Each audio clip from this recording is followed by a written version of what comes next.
Assalamualaikum warahmatullahi wabarakatuh. Halo, perkenalkan nama saya Laila Zahra. Saya dari Fakultas Ilmu Sosial dan Ilmu Politik dengan NPM E2135223831. Di sini saya akan menjelaskan tentang manajemen korban massal. Baik teman-teman, sebelum kita masuk kepada penjelasan manajemen korban massal, sebetulnya apa sih penyebab terjadinya korban massal? Penyebab terjadinya korban massal itu bisa disebabkan oleh sebuah bencana. Apa sih itu bencana? Bencana merupakan serangkaian peristiwa yang mengancam dan mengganggu kehidupan dan penghidupan masyarakat yang disebabkan oleh faktor alam, non-alam, ataupun manusia. Bencana ini kita tidak dapat dipungkiri ya, kalau misalkan terjadinya sebuah bencana, namun kita dapat mengurangi akan dampaknya sebuah bencana gitu. Lalu apa sih sebetulnya perbedaan adanya bencana pada saat dulu dan saat sekarang? Untuk pada saat bencana dulu itu penanganannya dilakukan secara spontan, sedangkan untuk saat ini sudah dilakukan penanganan dengan sangat baik, yaitu sebelum bencana ataupun terjadinya bencana ataupun sesudah terjadinya bencana ini sudah diperingati sejak dini dan sudah diedukasi juga. Lalu ada juga manajemennya, sehingga korban yang terjadi tidaklah begitu banyak seperti waktu dulu, karena kan waktu dulu dilakukan secara spontan dan tidak tahu gitu akan prediksi terjadinya sebuah bencana gitu. Lalu bagaimana sih manajemen korban massal pada saat bencana? Terlebih dahulu saya akan menjelaskan apa yang dimaksud dengan manajemen korban massal. Manajemen korban massal yaitu merupakan suatu proses perencanaan atau koordinasi dan pelaksanaan tindakan yang diperlukan untuk menangani situasi darurat yang melibatkan sejumlah besar korban dalam waktu yang relatif singkat. Korban massal ini itu yang dimaksud itu korban akibat yang kejadiannya itu jumlahnya relatif banyak, dan sebabnya itu sama gitu, dan perlu mendapatkan pertolongan secara cepat agar menghindari kecederaan dan kecacatan yang lebih lanjut. Ada 3 klasifikasi terjadinya korban massal, yaitu diantaranya bencana alam. Ini disebabkan oleh alam yang menyebabkan kerusakan yang besar dan berdampak pada kehidupan manusia, lingkungan, properti lainnya. Contohnya seperti banjir bandang, gempa bumi, tsunami. Lalu yang kedua ada bencana buatan manusia. Bencana buatan manusia ini merupakan peristiwa yang disebabkan oleh kesalahan atau kelalaian manusia, teknologi, atau aktivitas industri yang menyebabkan kerusakan besar. Contohnya seperti tabrakan kereta api, runtuhnya gedung, dan lain-lain. Lalu yang ketiga ada bencana khusus, di mana bencana khusus ini dikategorikan bencana yang tidak sepenuhnya dalam bencana alam ataupun manusia, seringkali memiliki karakter unik atau spesifik. Misalnya seperti tahun kemarin adanya pandemi COVID-19, lalu adanya serangan teroris. Lalu selanjutnya bagaimana sih sistem penanganan korban massal? Sistem penanganan korban massal terbagi menjadi 2, yaitu adanya penata laksanaan bencana korban massal dan perawatan di lapangan. Penata laksanaan bencana korban massal yaitu yang pertama adanya pencarian dan maksudnya itu apa sih? Dalam hal pencarian dan penyelamatan ini merupakan langkah dan strategi untuk menangani situasi darurat yang mengakibatkan banyak korban. Salah satunya yaitu perlunya penata laksanaan bencana dan penyelamatan. Dalam pencarian dan penyelamatan, tentunya ada melokalisasikan korban. Melokalisasikan korban ini merupakan proses untuk mengidentifikasi dan mengumpulkan korban di area tertentu sehingga mereka dapat menerima perawatan medis, bantuan, dan evakuasi secara efektif. Tujuannya untuk apa sih? Tujuan dari melokalisasikan korban ini yaitu membantu memastikan efisiensi penanganan. Yang dimaksud di sini yaitu mengelompokkan korban berdasarkan lokasi dan kondisi, sehingga tim dapat memberikan pertolongan yang cepat, tepat sasaran. Yang selanjutnya yaitu dapat mengoptimalkan sumber daya seperti dari mulai tenaga medisnya, peralatan dan obat-obat dan lain sebagainya. Lalu dalam Pencarian dan penyelamatan ini ada juga memindahkan korban dari daerah berbahaya ke tempat pengumpulan penampungan. Hal ini dilakukan untuk mengevakuasi orang-orang yang berada di lokasi yang tidak aman atau beresiko tinggi akibat bencana ke tempat yang lebih aman. Tempat pengumpulan atau penampungan ini seringkali dipusatkan pada evakuasi sementara seperti rumah sakit darurat atau area yang sudah disiapkan untuk menerima dan merawat korban bencana. Lalu yang ketiga ada memeriksa status korban kesehatan seperti triase di tempat kejadian. Hal ini dimaksudkan pada pemeriksaan status kesehatan korban atau bisa disebut triase di tempat kejadian.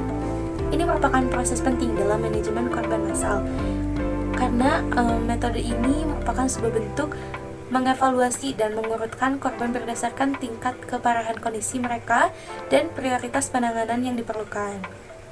Tujuan utama triase ini untuk memastikan bahwa sumber daya medis yang tersedia digunakan secara efektif untuk menyelamatkan sebanyak mungkin nyawa. Lalu yang keempat, adanya memberikan pertolongan pertama jika diperlukan. Pertolongan pertama ini diperlukan.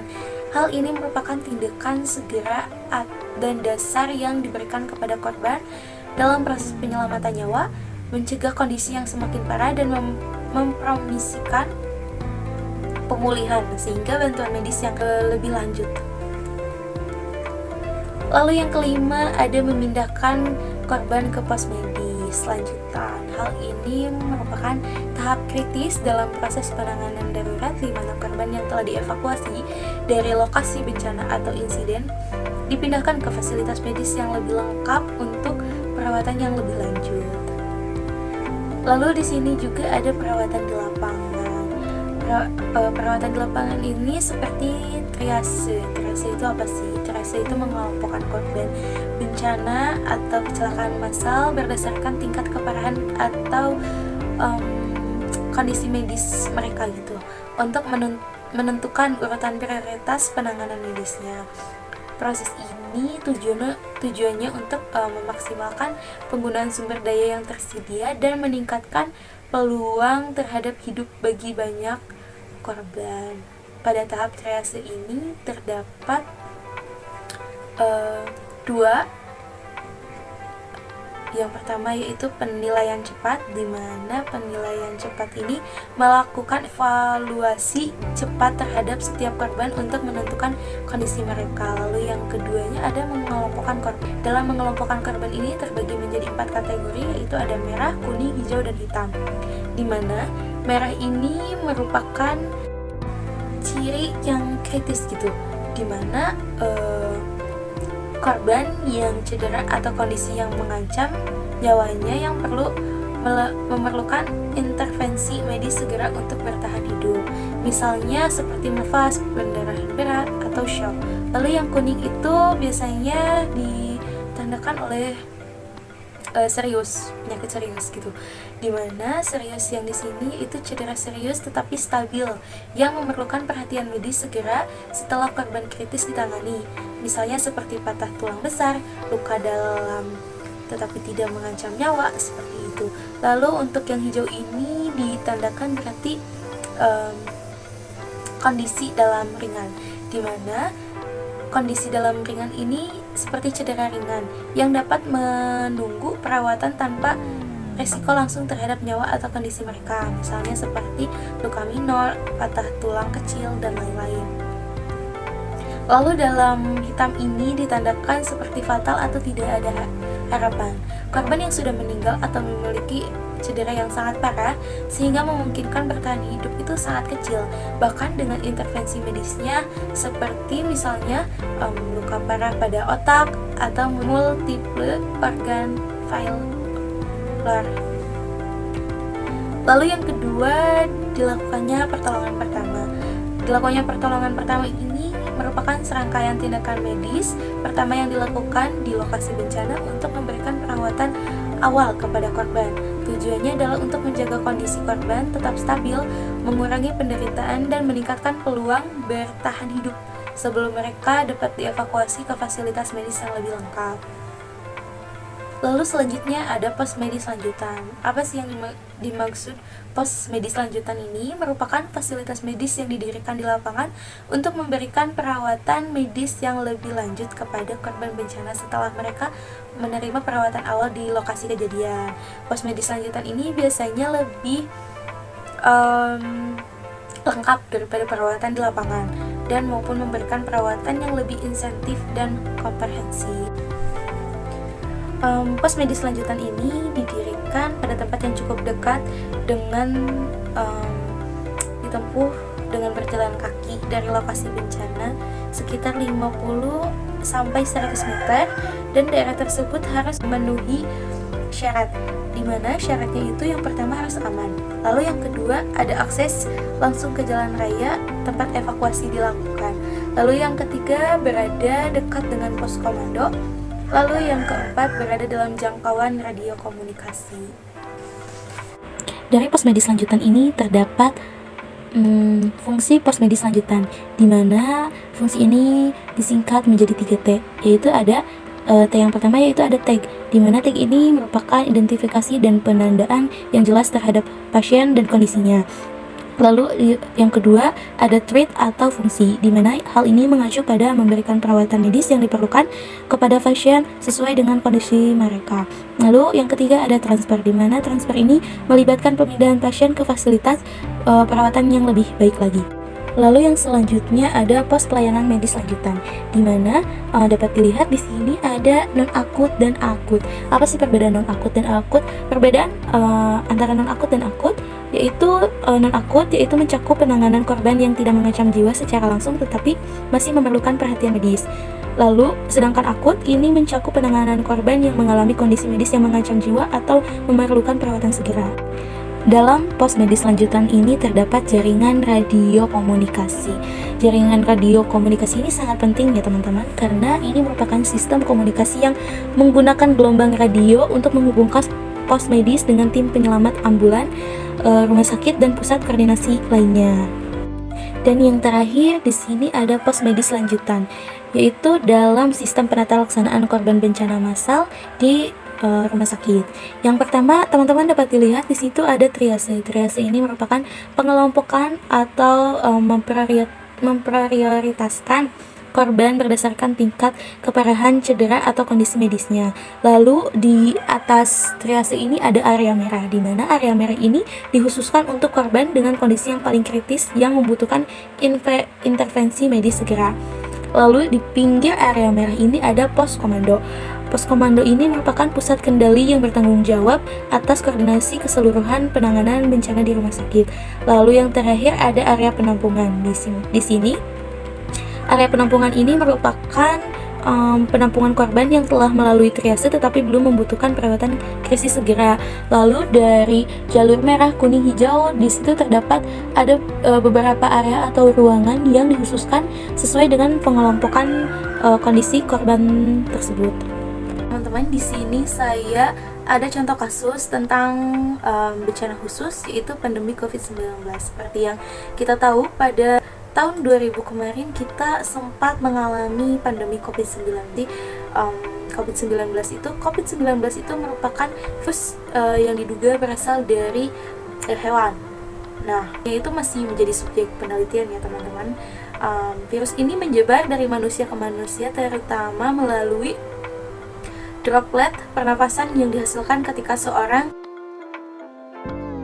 terinfeksi itu batuk, bersin, atau bahkan berbicara.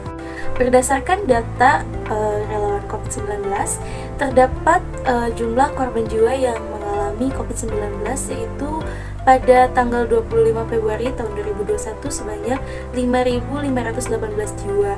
Berarti terdapat 600-an data kematian dari kabupaten atau kota. Jumlah korban jiwa di Indonesia ini bisa lebih besar lagi jika memasuki korban yang meninggal dengan status terduga COVID-19 yang mencapai 71.872 jiwa. Itu berarti ada sebanyak 30.244 korban jiwa, sekitar 42,1% yang belum diumumkan pemerintah pusat. Gejala COVID ini terbagi menjadi dua, yaitu ada gejala ringan dan gejala berat, di mana gejala ringan ini terdapat seperti demam ringan, batuk kering, atau kelelahan, nyeri otot, dan lain sebagainya. Sedangkan gejala beratnya yaitu kesulitan bernafas, nyeri atau tekanan di dada, lalu kebingungan atau tidak mampu bangun, bibir atau wajah kebiruan, dan lain. Dalam penata laksanaan korban massal pada pandemi COVID-19, Indonesia ini melibatkan beberapa upaya dalam pencegahan, deteksi, perawatan, isolasi, dan mitigasi dampak sosial ekonominya. Yang pertama ada pencegahan dan pengendalian penularan, di mana Indonesia ini memberikan upaya dan kebijakan dalam pembatasan sosial, vaksinasi massal, dan kampanye edukasi untuk mencegah penularan virus. Lalu yang keduanya ada deteksi dan perawatan, di mana dalam hal ini upaya pemerintah Indonesia itu meningkatkan kapasitas tes, pelacakan kontak, dan sistem perawatan medis di bagian pasien COVID-19, lalu penyediaan tempat tidur di rumah sakit, ventilator, dan obat-obatan yang diperlukan. Lalu yang ketiganya ada upaya isolasi dan karantin. Lalu selanjutnya ada berdasarkan triasenya.